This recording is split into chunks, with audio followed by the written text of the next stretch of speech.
नमस्कार।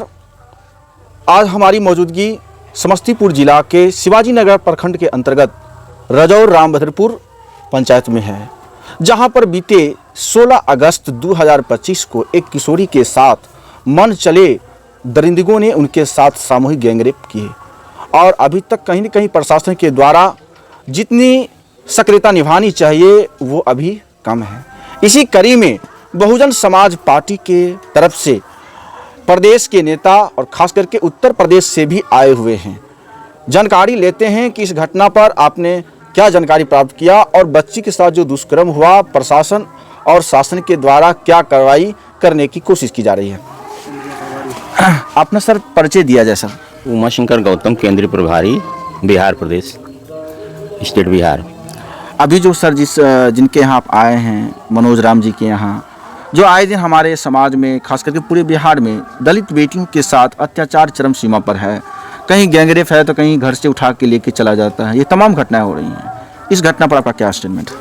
इस घटना पर मेरा स्टेटमेंट यही है कि सरकार को इसे संज्ञान में लेना चाहिए और जिस प्रकार से बच्ची के साथ एक हीनियस क्राइम किया है बच्चों ने, लड़कों ने, उसके मुंह में कपड़ा डाल करके उसके साथ जो अमानवीय कृत्य किया है और उसे वो लड़की बेहोश हो गई, मासूम बेटी थी, 16 वर्ष की बेटी थी, उसके साथ जो ये कृत्य किया गया है बहुत ही हीनियस क्राइम है। मेरा सरकार से पुरजोर अपील है, मेरा निवेदन है, सरकार शीघ्र से शीघ्र जो दरिंदे हैं उनको फास्को एक्ट के तहत, SC/ST एक्ट के तहत उनको तुरंत जेल में भेजे। लेकिन एक तरफ नीतीश कुमार व उनके तमाम गठबंधन के लोग ये दावा पेश करते हैं कि जो भी घटना होते हैं तुरंत कार्रवाई हो जाती है, हम जीरो टॉलरेंस की नीति को फॉलो करते हैं। क्या लगता है कि आपको बिहार में जीरो टॉलरेंस की नीति फॉलो कर रहे हैं? अब मानसिकता में तो अंतर है, ये आप लोग जान रहे हैं। अब मानसिकता में अंतर है, कानून में तो सब कुछ लिखा हुआ है, लेकिन सरकार जब चाहेगी, यहाँ के हमारे जो ब्यूरोक्रेसी है, जो यहाँ के हमारे पुलिस के कर्मचारी हैं, वो लोग चाहेंगे, सरकार के नियमानुसार काम करते हैं और संविधान के अनुसार अगर चलेंगे तो उनको तुरंत के तुरंत जो एक क्राइम हुआ है इसके अंतर्गत जो अपराधी घूम रहे हैं उन अपराधियों को तुरंत से तुरंत जेल भेजे।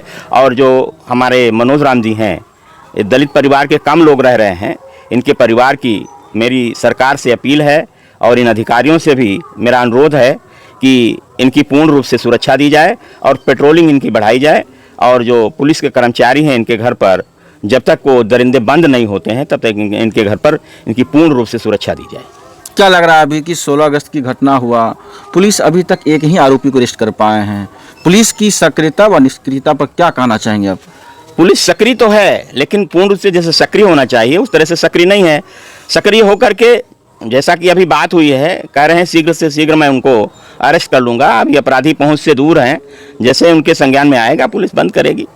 ऐसा नहीं है बंद करेगी, लेकिन सरकार को इसे संज्ञान में लेना चाहिए। और मेरी अपने लोगों से यही अपील है कि जब तक बहुजन समाज पार्टी में बिहार प्रदेश में आप लोगों को अगर देखना है तो भयमुक्त, अपराध मुक्त और विकास युक्त वातावरण के लिए बहुजन समाज पार्टी को शेरनी बहना के शासनकाल को देखना होगा। उत्तर प्रदेश में आप लोगों ने देखा है, गुंडा माफियाओं की हिम्मत नहीं पड़ती थी कि किसी के घर किसी बहन बेटी के साथ अपराध करें। आज तो पूरे बिहार में जब से मैं आया हूँ देख रहा हूँ, बेटियां जब हमारी स्कूल पढ़ने के लिए जाते हैं, बेटियां स्कूल पढ़ने से जब तक घर नहीं आती हैं तो माता पिता का दिल धड़कता रहता है, जब बेटी घर पे आती है तभी वो सुकून से रहते हैं। ऐसी ही घटना यहाँ हुई है। सर NCRB का डाटा है कि प्रत्येक 2 घंटा में एक दलित पर अत्याचार होता है। ये पूरे देश की बात है, जिसमें कि बिहार अब 2nd पोजीशन पा चुका है।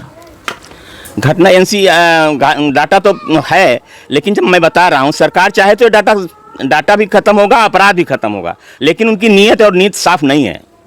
नीयत और नीति दोनों साफ होनी चाहिए। इसका नमूना बहुजन समाज पार्टी की राष्ट्रीय अध्यक्ष, उत्तर प्रदेश की 4 बार मुख्यमंत्री रही बहन जी ने सबके सामने 4 बार में पेश किया है। गुंडे और अपराधियों जेल के शीशों के पीछे रहे उनके शासनकाल में, लेकिन जब नीयत और नीति साफ होना तब तो उनकी नीयत और नीति साफ नहीं है सरकारों की। आखिरी क्या संदेश देना चाहेंगे बिहार वासियों को कि इस प्रकार का जो कुकृत घटनाएं चल रहा है, आपराधिक संख्या चरम सीमा पर है, सरकार कहीं न कहीं अभी चरमराई हुई है, जिस प्रकार नीतीश कुमार का स्टैंड होना चाहिए वो कहीं न कहीं दिखता नजर नहीं आ रहा है। मैं तो बिहार वासियों से यही चाहता हूं कि भय मुक्त, अपराध मुक्त और विकास युक्त वातावरण के लिए इस बिहार प्रदेश में बहुजन समाज पार्टी की सरकार बनाना बहुत ज़रूरी है।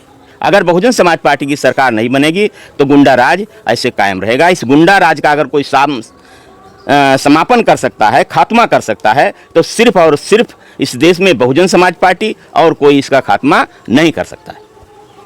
तो इस प्रकार आपने देखा कि उत्तर प्रदेश से आए हुए और केंद्रीय प्रदेश प्रभारी उमाशंकर गौतम जी ने जो अपनी बात रखे कि भयमुक्त प्रदेश बनाना है तो बहुजन समाज पार्टी के तत्वाधान में सरकार को लाना है।